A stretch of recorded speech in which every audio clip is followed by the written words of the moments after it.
The night before my retirement party, I stopped by the nail salon on Meridian Street to get my nails done.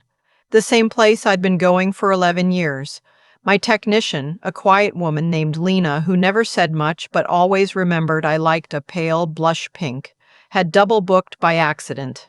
I was sitting in the waiting area with a cup of lukewarm green tea when I heard my son's voice coming from the private room in the back. I almost called out to him. I almost said, "Sweetheart, what are you doing here?" the way any mother would. But something made me stop. Maybe it was the tone. It was too low, too careful, the voice of a person who doesn't want to be heard. I set down my tea. I didn't move. She won't question it. That was him. My son. The boy I raised alone after his father passed. She's going to be emotional all night. Retirement, speeches, the whole thing. She'll sign whatever I put in front of her. A pause. Then a woman's voice, sharp, practiced. I recognized it immediately. My daughter-in-law. And the valuation? 11 million, my son said. Whitmore already agreed to the price. We wire Thursday. I couldn't breathe. I'm telling you that literally. The air left my lungs and didn't come back. $11 million. My dental practice. 31 years. 3 locations I built from a single chair and a lease I co-signed with my late husband the year our son started kindergarten. They were going to sell it tomorrow night while I was smiling and cutting cake. I'm so glad you're here with me today. Before we go any further, drop a comment and tell me where you're watching from. I love seeing how far these stories reach. And please know that some details in this story have been adjusted for privacy and storytelling purposes. But the heart of it, every word is true. My name is Sylvia. Wait, no. I've gone by so many things in my life. My patients called me Dr. Hartwell. My staff called me Dr. A. My son called me Mom. Let's start there. I am 63 years old. I live in Scottsdale, Arizona. I have spent 31 years building Hartwell Family Dental into something my husband Walter and I dreamed about on a paper napkin at a Denny's in 1993. Walter passed in 2017. Pancreatic cancer. 11 weeks from diagnosis to the end. My son was 34. He sat with me at the hospital, held my hand in the parking garage afterward, and cried in a way I hadn't seen since he was small. After Walter died, I considered selling. My financial advisor said the market was right. A private equity group out of Phoenix had already reached out twice. My son sat across from me at our kitchen table and said, "Mom, don't. Dad built this with you. You're not ready." And I believed him. I stayed. I kept going. I promoted my office manager, Gloria, who had been with me for 18 years. I hired 2 new associates. I kept Walter's photograph on my desk and told him every morning that we were still here. I should have sold in 2017, but I didn't know that yet. I didn't know a lot of things yet. The waiting area at Lena's salon was small, 6 chairs, a magazine rack, the smell of acetone and something floral underneath. The private room was separated by a pocket door that hadn't fully latched. I could hear everything. My daughter-in-law again. What about the POA? It's already drafted, my son said. Dr. Featherstone signed the assessment last month. Mild cognitive impairment, early onset, it's enough. I pressed my hand over my mouth.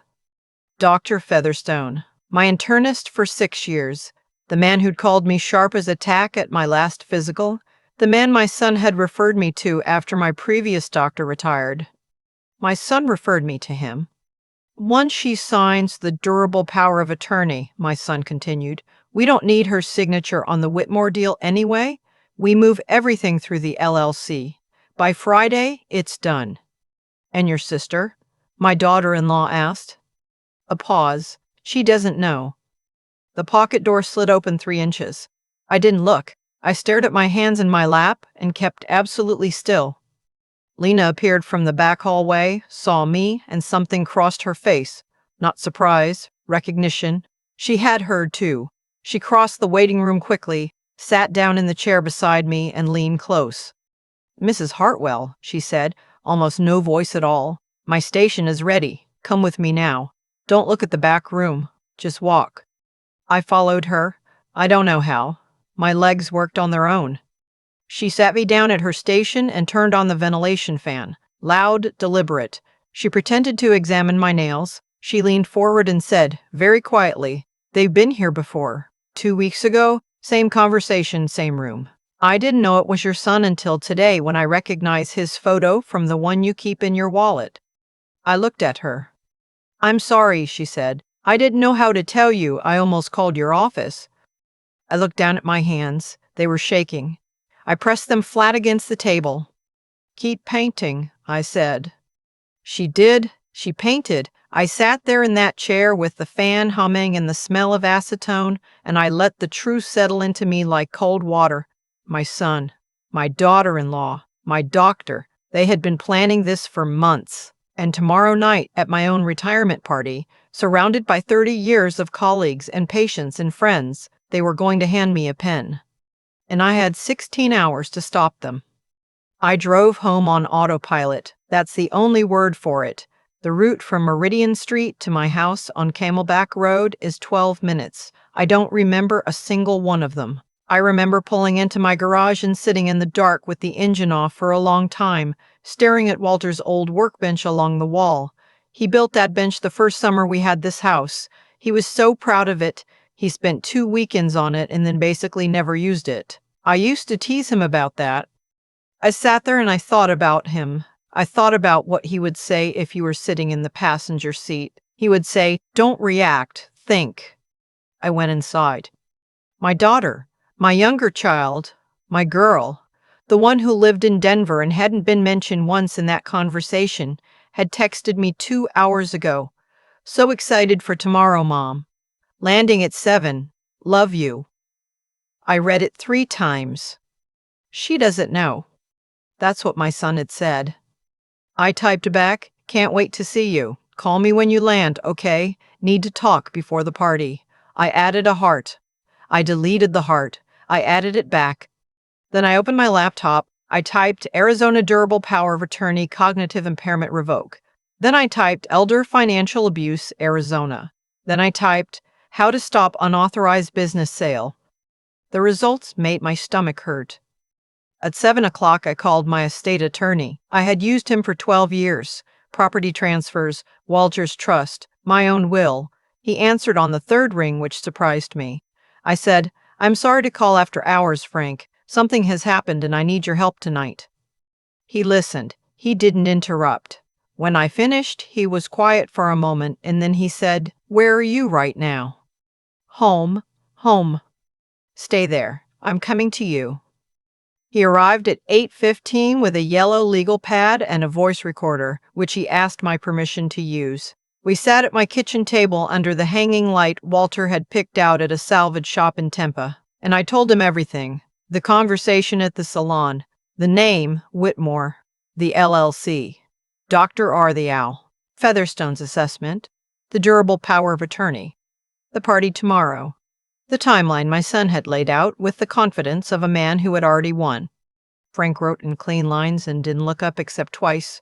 Once when I mentioned Dr. Featherstone, once when I said my daughter-in-law's name. When I finished, he set down his pen. "The POA, has it been filed?" "I don't know." "Have you signed anything recently that you didn't fully review?" I thought about it. 3 months ago, my son brought papers to Sunday dinner. He said it was an estate planning update, a beneficiary amendment. He had sat across from me at this same table and talked me through it while my daughter-in-law poured wine and refilled my glass twice before I noticed. I'd signed. I hadn't read it carefully. I trusted him. I told Frank. He nodded slowly.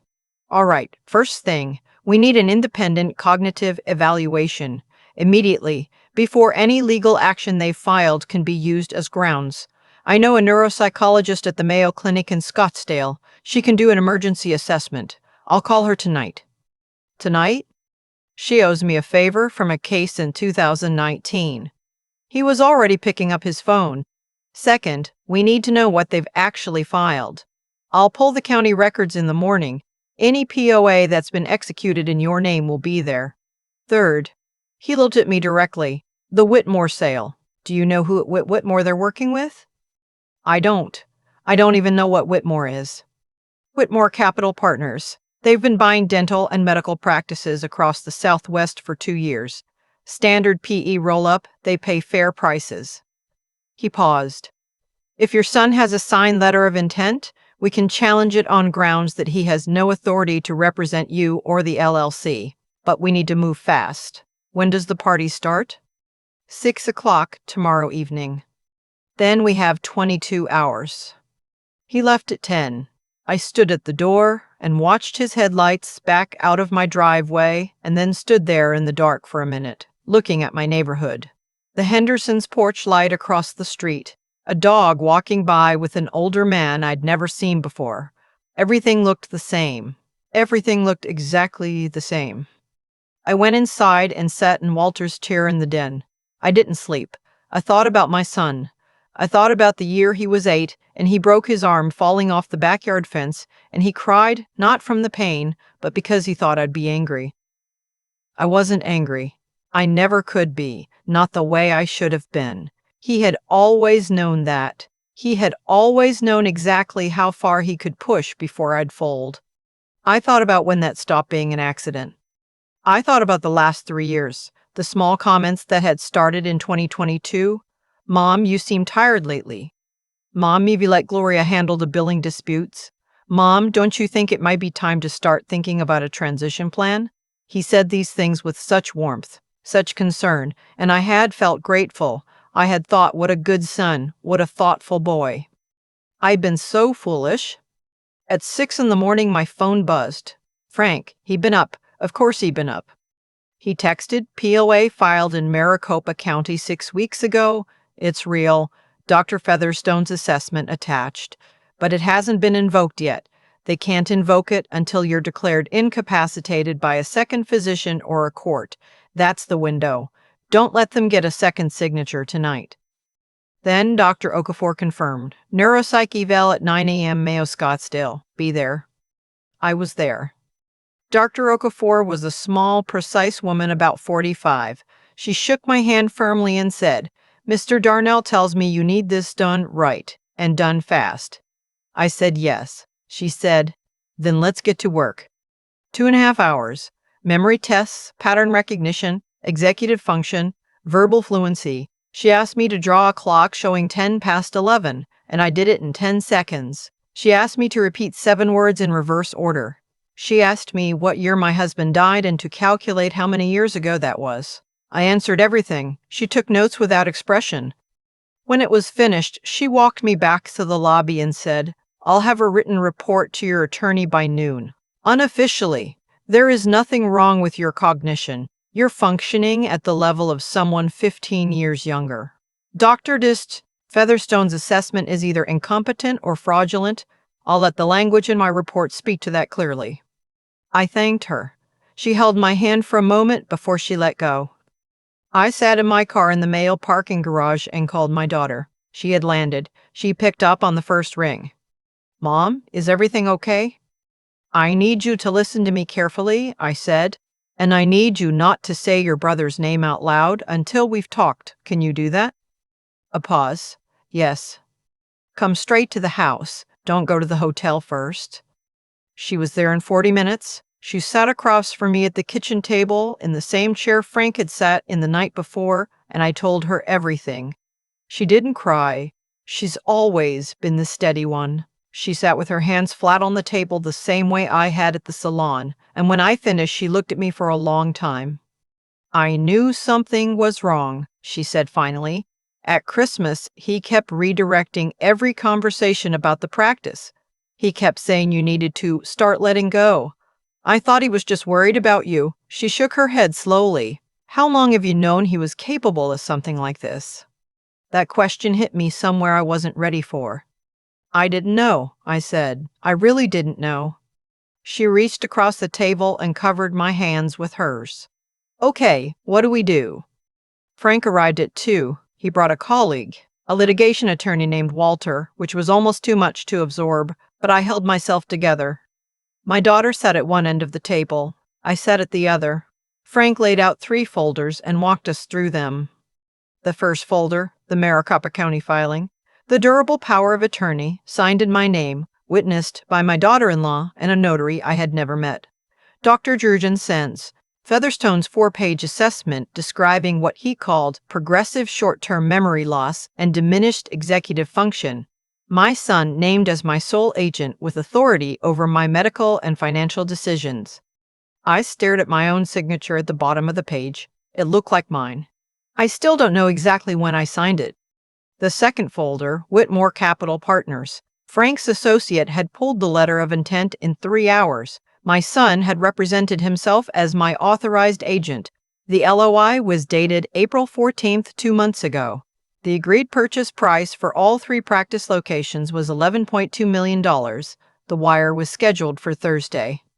My daughter made a sound I'd never heard from her before. The third folder was the one that broke the room open. Frank set it down and said, "Dr. Featherstone has done this before." 2 cases. The first, a retired pharmacist in Mesa, 2020. Featherstone had documented moderate cognitive decline.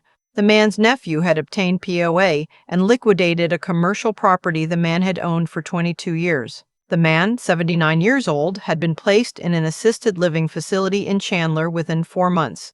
He passed away the following year. Featherstone had received a consulting fee of $45,000 wired to an LLC. The second case, a woman in Tempe, 2022, 71 years old, a retired school principal. Featherstone's assessment, POA, asset transfer to her son-in-law. But this woman's former colleague, a retired teacher who had known her for 30 years, had contacted Adult Protective Services. The case was investigated. Featherstone was reported to the Arizona Medical Board. The complaint was dismissed for insufficient evidence. The woman had gotten her assets back, barely, only because her former colleague had fought for 2 years. That colleague, her name was Helen Marsh, was alive, and Frank had reached her. "She's willing to speak tonight," Frank said, "by video, whatever format works." My daughter looked at the folders and then looked at me. "Mom," she said, "what do you want to do?" I thought about that question for a long time. My retirement party was in 4 hours, 112 people. Colleagues from the dental community, patients I had known for decades, staff members, neighbors. My son and daughter-in-law would be there. They would smile. They would give toasts. And at some point during the evening, my son would find a quiet moment and slide papers across the table. I could have handled it differently. I know that. I could have confronted him privately. I could have called him that night from the salon, or that morning, or that afternoon. I could have sat across from him at this kitchen table and said, "I know what you're planning. Stop." But here is the truth that I sat with in that room. My son had known I would fold. He had always known. Every time in 35 years that he needed me to look away, I had looked away. If I confronted him privately, in a room alone with my daughter-in-law at his side and a lawyer on retainer, I would fold again. I knew myself. I knew him. This wasn't vanity. This was clarity. The only way to stop it was to make it impossible to continue, publicly, on the record, in a room full of witnesses. "I'm going to give my speech," I said. Frank nodded once. "Then let's get ready." The party was at Camelback Mountain Club. I had chosen it because Walter and I had celebrated our 20th anniversary there. The room had floor-to-ceiling windows looking out at the mountains and a terrace where people always drifted after dinner. I had picked the menu myself. I had written a speech about gratitude. I wore the dress I bought for the occasion, a deep burgundy, long sleeves. My daughter helped me with my earrings. She squeezed my shoulders in the mirror and didn't say anything. I arrived early. Gail, my event coordinator, was placing centerpieces. Frank was already there, stationed near the AV booth in the back. His associate was at a table near the door. My daughter went to her seat. 2 people from the Scottsdale Police Department's Financial Crimes Unit were seated at the back of the room as guests, in plain clothes. Frank had arranged it that morning. My son arrived at 6:15 with my daughter-in-law. He kissed my cheek. He smelled like the cologne Walter had never liked. He said, "You look beautiful, Mom.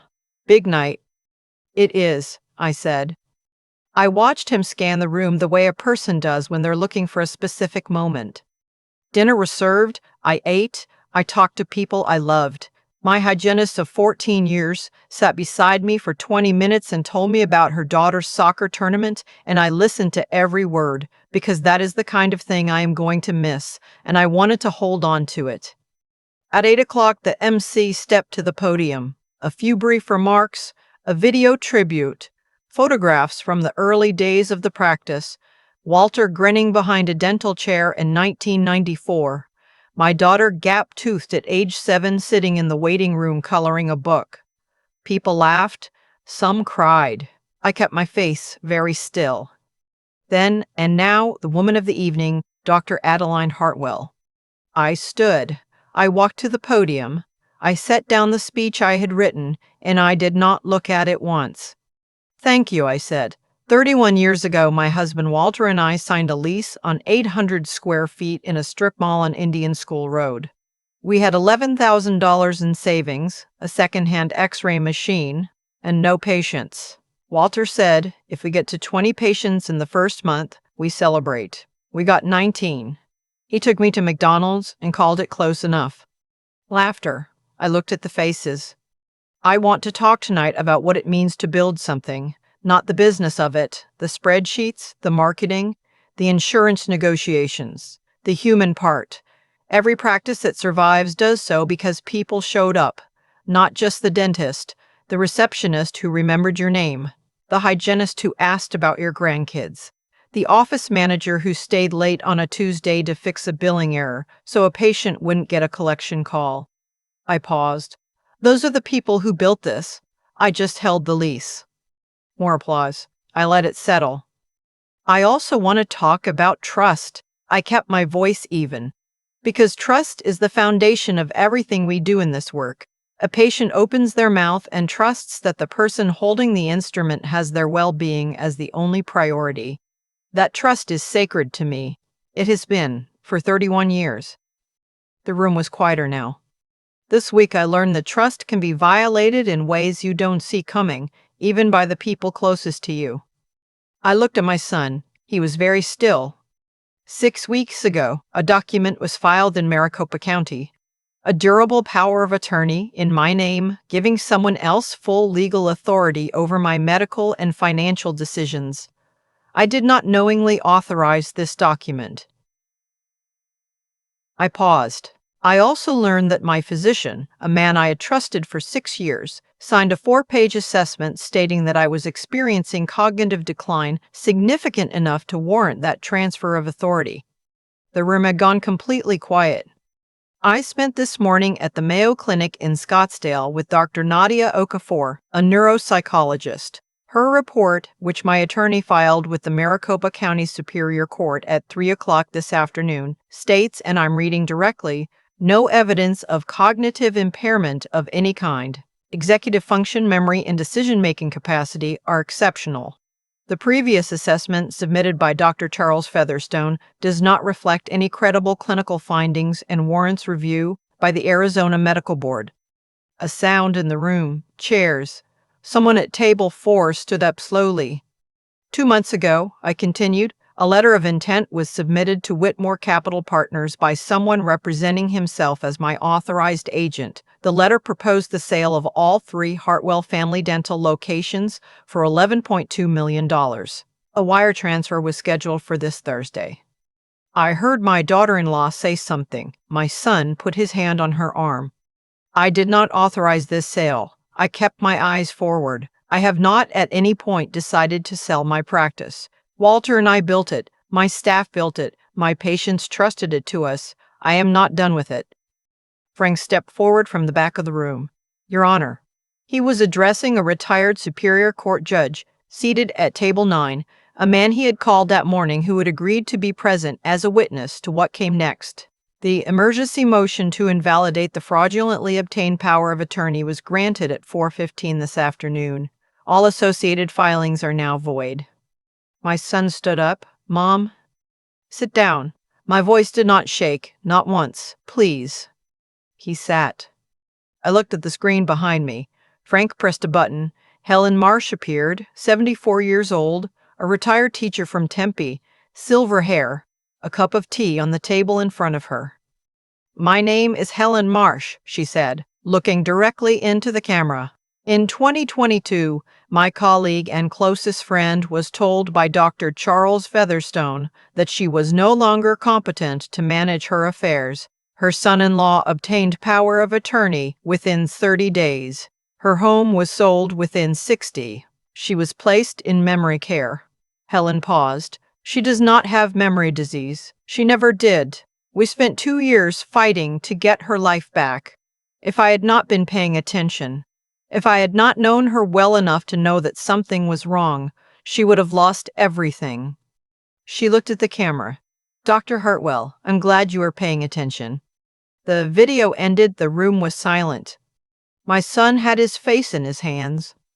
At 8:42, the two financial crimes officers approached the table where my son and daughter-in-law were seated. The lead officer spoke quietly. I couldn't hear the words from the podium, but I watched my son's face. He looked at me once, just once. I held his gaze. Then he looked at the floor. My daughter-in-law began to cry. They were escorted from the room. I turned back to the microphone. The room was still looking at me. 112 people, and not one of them moved. I'm sorry, I said. I'm sorry that this happened here, tonight, in this room. I want you to know that I am all right. I am more than all right. I looked at my daughter, who was sitting very straight in her chair with her hands in her lap and tears she would not let fall. I have people who love me and fought for me. That is more than some people get. I picked up my original speech from the podium. I held it up. I had something else prepared. It was very touching. I may have cried. A few people laughed, carefully, tentatively. I'll spare you. I set it back down. What I want to say instead is this. If you are in this room tonight, I want you to promise me something. Look at the people around you, not their finances, not their assets, not their estate plans. Look at them. Because the loneliest thing in the world is not being seen by the person who is supposed to love you most. I know something about that now. I knew something about it before tonight, if I'm honest. I chose to see a devoted son rather than the person he was actually becoming. That was my failure, too. I paused. Pay attention to each other, to yourselves. That is the retirement speech I have to give. I left the podium. Gloria met me halfway across the room and hugged me for a long time without saying anything. My daughter was right behind her. The months after were not clean. Nothing real ever is. My son was charged with elder financial exploitation under Arizona Revised Statute 46-456, fraudulent misrepresentation, and conspiracy to commit financial fraud. His attorney negotiated a plea. He was sentenced to 4 years of probation, mandatory restitution, and permanent removal as a beneficiary from my estate. The Whitmore LOI was voided. The law firm that had prepared the durable power of attorney was under investigation by the state bar. Dr. Featherstone surrendered his medical license in October. He did not contest it. The Arizona Medical Board investigation revealed a third case, a retired engineer in Gilbert, 2021, that had not previously come to light. That family filed a civil suit. I don't know the outcome. I hope they got something back. My daughter-in-law was not charged. The prosecutors determined she had participated in the planning, but that the primary culpability rested with my son and Dr. Featherstone. I don't know if that's right. I stopped trying to have a verdict about it.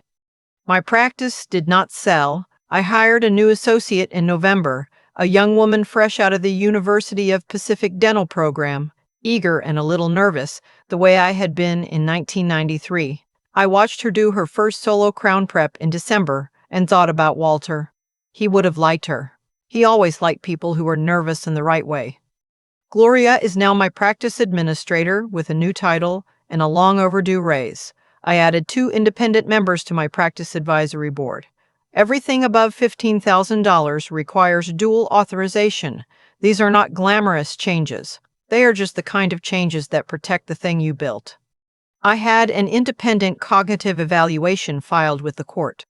Dr. Okafor's report stands as the official record. My son's attorney had tried to argue that Featherstone's assessment was a legitimate second opinion. The judge dismissed that argument in 4 sentences. I have not seen my son since the night of the party. He called once in September. I let it go to voicemail. He said he was sorry. He said he had made choices he couldn't explain. He said he missed me. I listened to the message sitting in Walter's chair in the den. And when it ended, I sat there for a long time. I didn't call back, not then. My daughter flew down for Thanksgiving. We cooked together, the turkey, the cornbread stuffing Walter's mother had taught me to make, the green beans with the bacon and the onions that are technically not healthy, and completely worth it. We watched football, which neither of us understands, and drank wine, and when it was dark outside and the dishes were done, she asked me, "Do you think you'll ever talk to him again?" I looked at her across the kitchen.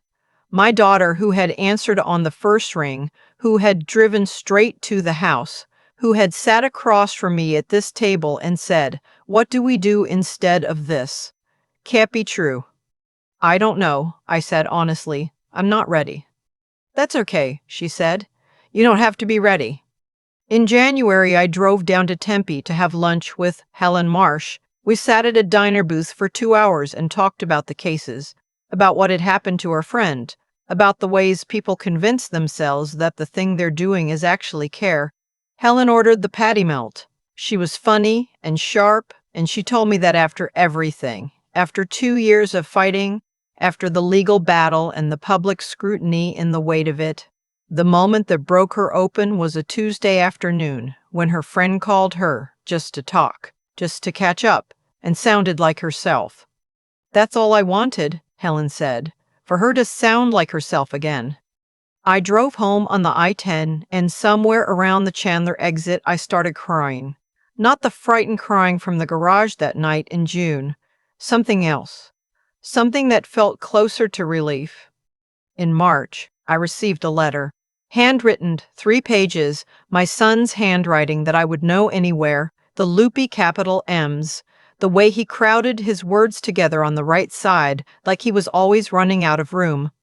He wrote about his father, about the years after Walter died, when he had watched me run the practice and manage the grief and hold everything together, and had felt, somewhere underneath the admiration, a kind of helplessness. He wrote about my daughter-in-law, about the ways she had framed things, the logic she had built slowly over years. Your mother would be happier without this burden. Your mother is tired. Your mother would thank you if she understood. He wrote about the moment he had stopped questioning it. He couldn't identify exactly when it happened. That was the part that scared him most, he said. He hadn't felt himself change. He had just looked up one day and was someone he didn't recognize.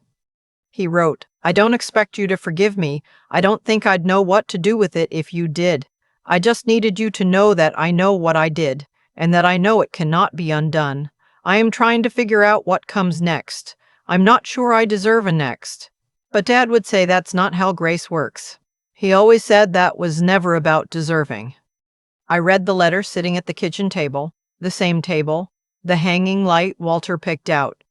I thought about what I wanted, not what I should want, not what a good mother would want, what I, specifically, with my specific history and my specific nanage and my specific love for this person who had broken something in me, what I wanted.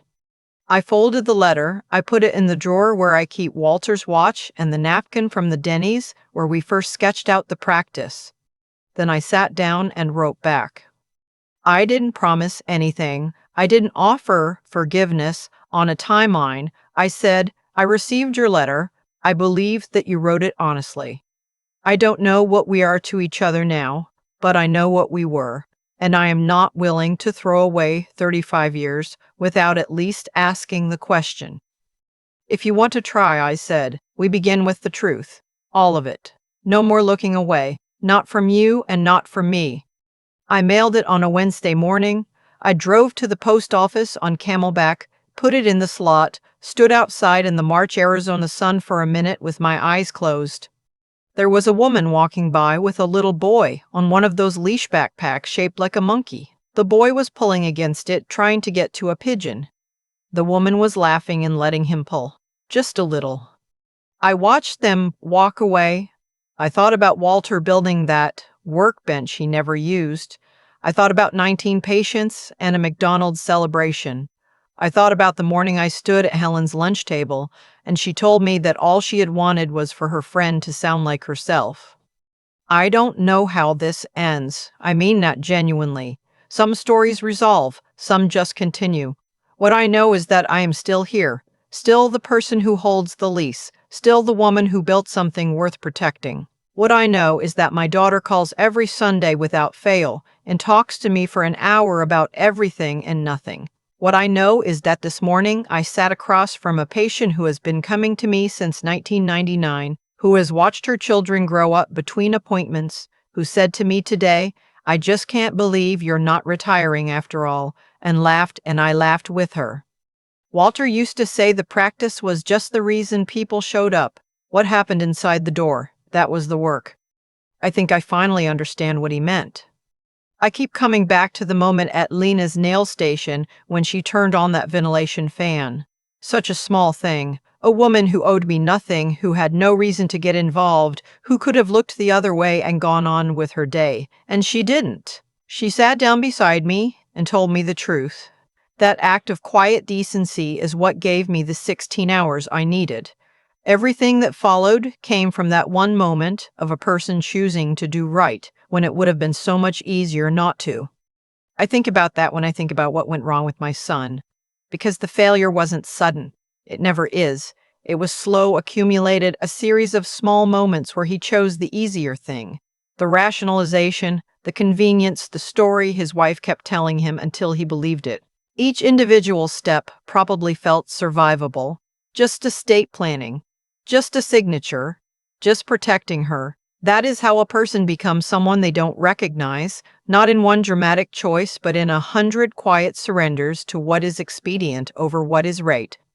I made my own surrenders. I have to be honest about that. I looked away from things I should have seen. I mistook compliance for devotion and called it good parenting.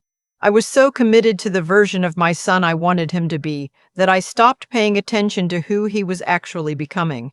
That is not innocence on my part. That is a failure of the kind of clear-eyed love that real honesty requires, the kind that says, "I see you," not the version of you I prefer. What saved me was not luck, though Lena finding me in that waiting room felt like luck. What saved me was that when the truth came, I did not flinch from it. I sat in my garage with the engine off, and I let it settle. I did not call my son and give him the chance to explain it away. I called my attorney. I went to the Mayo Clinic at 9 in the morning, and I submitted to 2.5 hours of testing because I needed the record to be unambiguous. I stood at that podium in a room full of people, and I said the true thing out loud, even knowing it would end something I could never get back. That took everything I had. I won't pretend otherwise. There is something I want to say to anyone watching who is in a position like mine was. Not the fraud, necessarily, but the habit of softening the truth to keep the peace. I spent 31 years building a practice on the principle that a patient deserves accurate information even when it's uncomfortable. I applied that principle to everyone except my own family. The people we love most are the ones we are most tempted to protect from reality. And sometimes that protection is the most damaging thing we can offer them. Walter used to say that the hardest thing about running a business isn't the money or the competition. It's the judgment calls you have to make when you're tired and the stakes are high and the easy answer is right in front of you. He meant business, but he meant everything else too. The willingness to sit with a hard thing long enough to see it clearly, that is the discipline that holds a life together. You build it over years in small decisions, and then one night in a nail salon with a fan running and your hands flat on a table, you find out whether it's there. Mine was there, barely, but it was there.